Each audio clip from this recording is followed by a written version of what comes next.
Hi friends, ఇవాళ మనం మినుముల నుండి మినపప్పు ఎలా తయారు చేసుకోవాలో చేద్దాం. బయట కొనుక్కునే మినపప్పు కన్నా ఇంట్లో మినుముల నుండి మనం మినపప్పుని ఈజీగా 1-2 రోజుల్లోనే తయారు చేసేసుకోవచ్చు. అది ఎలానో ఇప్పుడు చూసేద్దాం. ఈ విధంగా తీసుకొచ్చుకున్న మినుములని మనము శుభ్రంగా కడిగి ఒక రోజంతా నాననివ్వాలి. తెచ్చుకున్న మినుముల్లో ఇసుక కానీ రాళ్ళు కానీ మనకు వెతకడం కష్టం అనిపిస్తే ఇలా వాటర్లో గాలించుకోవాలి. ఎలాగో మనం మినుములను కడుగుతాం కాబట్టి నార్మల్గా కడిగే కన్నా ఇలా కడుక్కున్నాం అనుకో ఇసుక అనేది ఏది లేకుండా మనం తర్వాత ఇసుక వచ్చింది తింటుంటే అనే ఇబ్బంది లేకుండా ఉంటుంది. ఈ విధంగా గాలించుకొని కడుక్కోవాలి. ఫ్రెండ్స్, మినుములు ఒక రోజు మొత్తం నానిన తర్వాత ఈ విధంగా వచ్చాయి. కొన్ని మొలకలు వచ్చాయి, అంటే ఇందులో కొన్ని పెసర్లు కలిసాయి. అచ్చమైన మినుములేమో ఉబ్బిపోయాయి.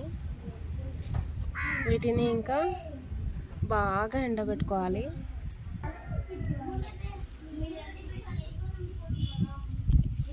ఎండలో ఆరబెట్టుకోవాలండి. బాగా ఎండే వరకు ఆరబెట్టుకోవాలి. 1 రోజు లేదా 2 రోజులు.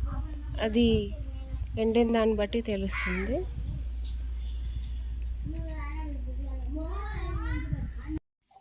రెండు రోజుల తర్వాత ఈ మినుములు చాలా ఒట్టిగా ఎండిపోయాయి. చూడండి, ఆల్రెడీ ఇందులో సగం పప్పులుగా మారిపోయాయి.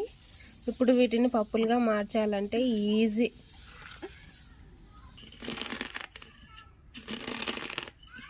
ఇలా పప్పుల్ని ఇట్లా అనుకోవాలి, న్యాచురల్గా పప్పు వచ్చేస్తుంది.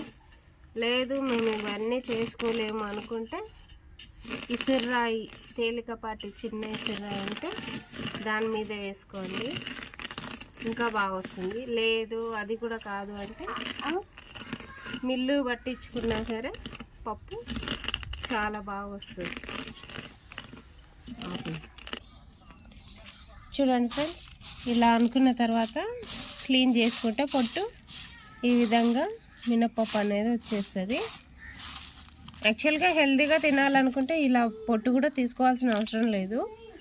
లేదు మాకు పొట్టు ఉంటే నచ్చదు అనుకుంటే మాత్రమే ఈ పొట్టుని తీసి యాజ్ ఇట్ ఈజ్గా ఇంకా సేమ్ మనం మినపప్పు ఎలా వాడుకుంటామో బయట తెచ్చుకున్న మినపప్పులాని దోశకి ఇంకా మినపప్పు గారెలకి అన్నిటికీ వాడుకోవచ్చు.